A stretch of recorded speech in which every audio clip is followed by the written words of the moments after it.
নমস্কাৰ বন্ধুসকল, মই হিৰেণ।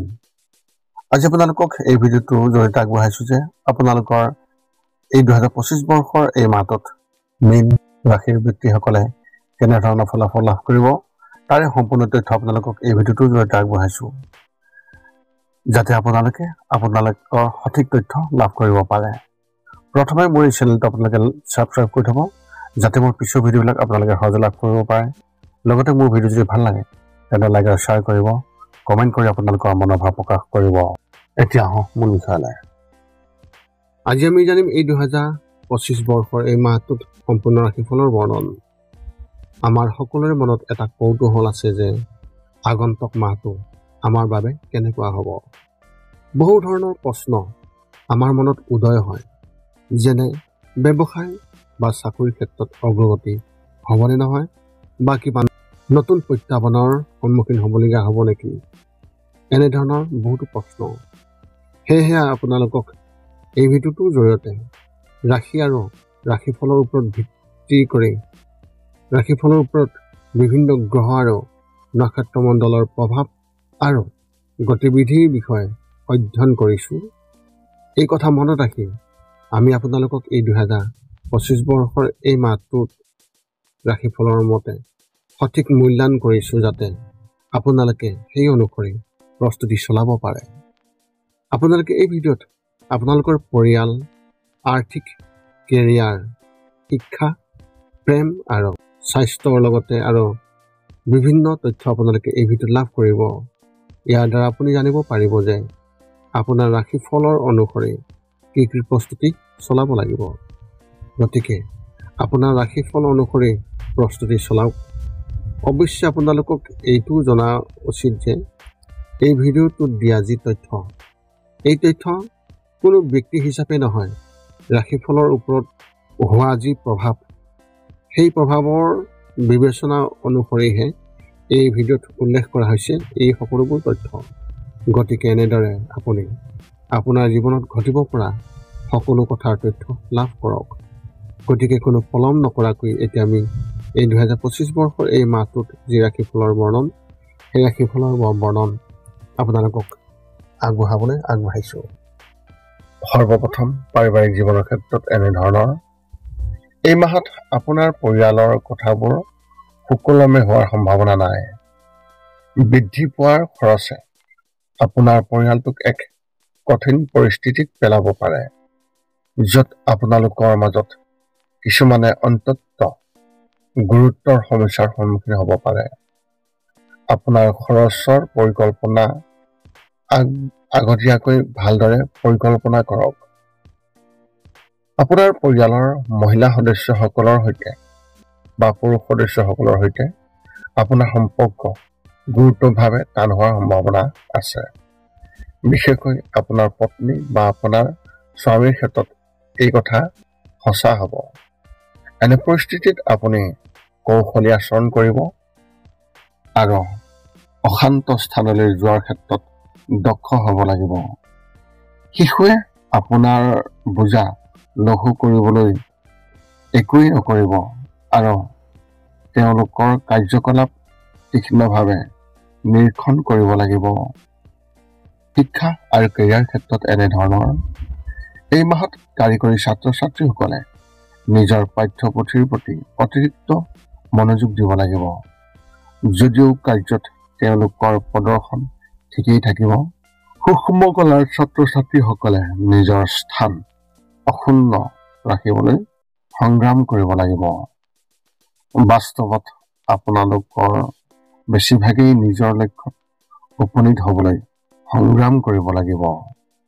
প্ৰতিযোগিতামূলক পৰীক্ষাত অৱতীৰ্ণ হোৱাসকলে অতিৰিক্ত প্ৰশিক্ষণ ল'ব লাগিব, কিয়নো ইয়াৰ দ্বাৰা তেওঁলোকৰ সফলতা নিৰ্ণয় কৰিব পাৰি।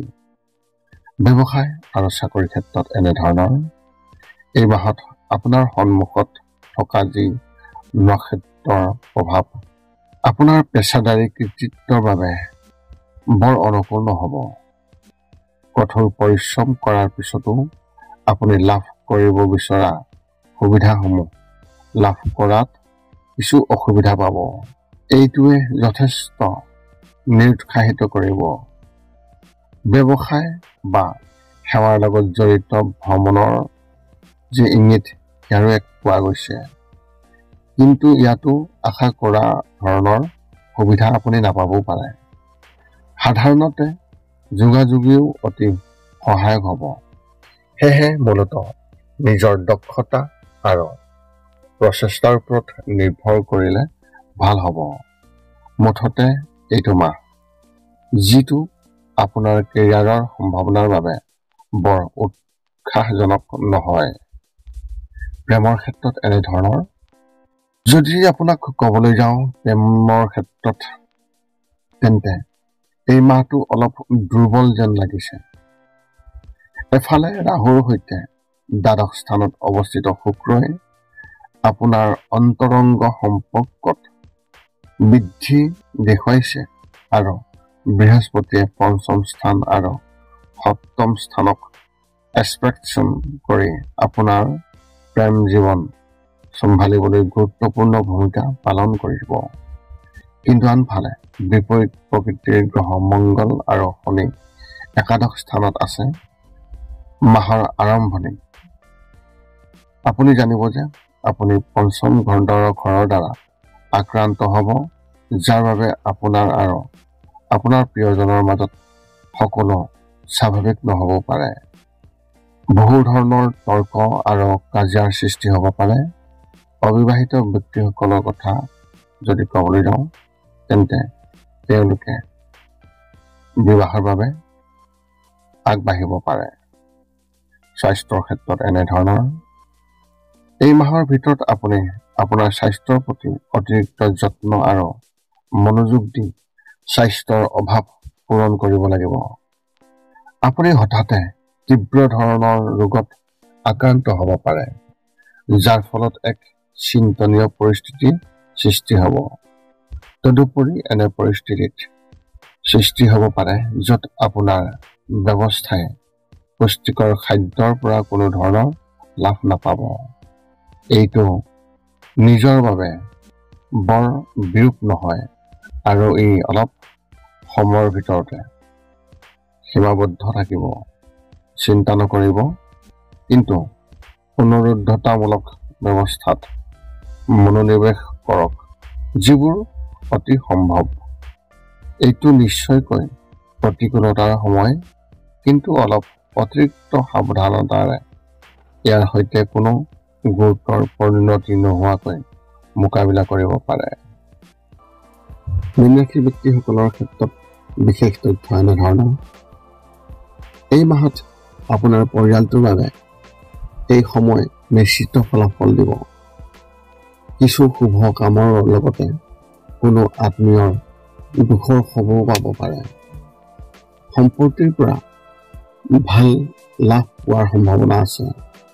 যদি আপুনি যিকোনো সম্পত্তি বা পুৰণি বাহন বিক্ৰী কৰিব বিচাৰিছে, তেন্তে এই মাহত আপুনি ভাল লাভ কৰিব পাৰিব। আপোনাৰ পৰিকল্পনাৰ ওপৰত কাম কৰক। সহযোগিতাৰে অতি সোনকালে চৰকাৰী কাম সম্পূৰ্ণ হ'ব। নতুন কামৰ পৰিকল্পনা হ'ব পাৰে। বন্ধুৱে আপোনাক ঠগিব পাৰে। আৰ্থিক বৃদ্ধি সুদৃঢ় হৈ থাকিব আৰু পৰিকল্পনা সময়মতে সম্পূৰ্ণ হ'ব। মাটি আৰু ব্যৱসায়ৰ পৰা লাভ পাব পাৰে।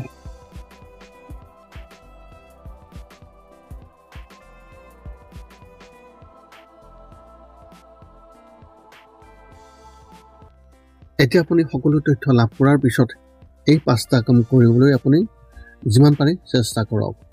সৰ্বপ্ৰথমটো হৈছে আপুনি আপোনাৰ শৰীৰটো সুস্থ কৰি ৰাখিবলৈ দৈনিক যোগাসন কৰক, য'ত মূলতঃ 10 মিনিটৰ বাবে ওমকাৰ মন্ত্ৰ, 10 মিনিটৰ বাবে কপালভাতি আৰু 10 মিনিটৰ বাবে অনুলোম বিলোম। ইয়াৰ লগে লগে আপোনাৰ শাৰীৰিক আৰু মানসিক স্বাস্থ্য একেবাৰে নিখুঁত হৈ থাকিব। 2 নম্বৰটো হৈছে ৰাতি শোৱাৰ আগতে নিস্তব্ধ আৰু নিৰ্জন ঠাইত 10 পৰা 20 মিনিট ধ্যান কৰিব লাগে। ইয়াৰ দ্বাৰা 2টা উপকাৰ পোৱা যায়। এটা হ'ল আপুনি ভাল টোপনি পাব আৰু দ্বিতীয়টো হৈছে পিছদিনা আপুনি সতেজ অনুভৱ কৰিব। ধ্যান কৰি থাকোঁতে মধ্যমীয়া শব্দৰ শান্ত সংগীতো আপুনি শুনিব পাৰে। 3 নম্বৰতে হৈছে প্ৰতি মঙ্গলবাৰে পুৱা নিশ্চয় হনুমান চালিচা পাঠ কৰক আৰু হনুমান মন্দিৰ দৰ্শন কৰক, নতুবা আপুনি বিষ্ণু মন্দিৰ দৰ্শন কৰক। ইয়াৰ দ্বাৰা আপোনাৰ আৰু আপোনাৰ পৰিয়ালৰ যিকোনো সদস্যৰ সংকট দূৰ হ'ব আৰু সদায় সুখ আৰু শান্তি থাকিব। 4 নম্বৰটো হৈছে ঘৰৰ বাহিৰত গৰু আৰু কুকুৰক প্ৰতিদিনে আপুনি পাৰিলে খাদ্য খুৱাব লাগে। খাদ্য খোৱাওক আৰু যদি পাৰে চৰাই চিৰিকটি আদিকো খাদ্য আৰু পানীৰ যোগান ধৰক। এই পৃথিৱীখন যিমান আমাৰ সিমানেই সিহঁতৰো। নিতৌ ইহঁতক খুৱাই আমি তেওঁলোকৰ পৰা এক আশীৰ্বাদ লাভ কৰিব পাৰোঁ আৰু আমাৰ ওপৰত থকা গ্ৰহবোৰৰ কুপ্ৰভাৱ দূৰ হ'ব। সদশেষত 5 নম্বৰটো হৈছে আপুনি পাৰিলে মাজে মাজে চৌপাশৰ দুখীয়া ব্যক্তিসকলক আপুনি পাৰিলে সহায় কৰক আৰু ভোকাতুৰ ব্যক্তিসকলক আপুনি পাৰিলে খুৱাবলৈ চেষ্টা কৰক। যদি আপোনাৰ মনত এতিয়াও জ্যোতিষ সম্বন্ধীয় কিবা প্ৰশ্ন আছে তেন্তে আপুনি আমাক সেই প্ৰশ্ন এই ভিডিঅ'ৰ তলত কমেণ্ট কৰি অৱগত কৰক আৰু আমি সেই প্ৰশ্নৰ উত্তৰ দিবলৈ আমি সকলো সময়তে সাজু আছোঁ। এই আছিল এই 2025 বৰ্ষৰ আগষ্ট মাহটোত লাভ কৰিবলগীয়া মীন ৰাশি ব্যক্তিসকলৰ সম্পূৰ্ণ ফলাফলৰ বৰ্ণন। যদি মোৰ ভিডিঅ'টো ভাল লাগিল তেন্তে লাইক শ্বেয়াৰ কমেণ্ট কৰিব আৰু চেনেলটো ছাবস্ক্ৰাইব কৰি থ'ব, যাতে পুনৰ অন্য এটা ভিডিঅ'ৰ জৰিয়তে আপোনালোকৰ লগত সম্পৰ্ক ৰাখিব পাৰোঁ। পুনৰ লগ পাম অন্য এটা ভিডিঅ'ত। আজিলৈ ধন্যবাদ।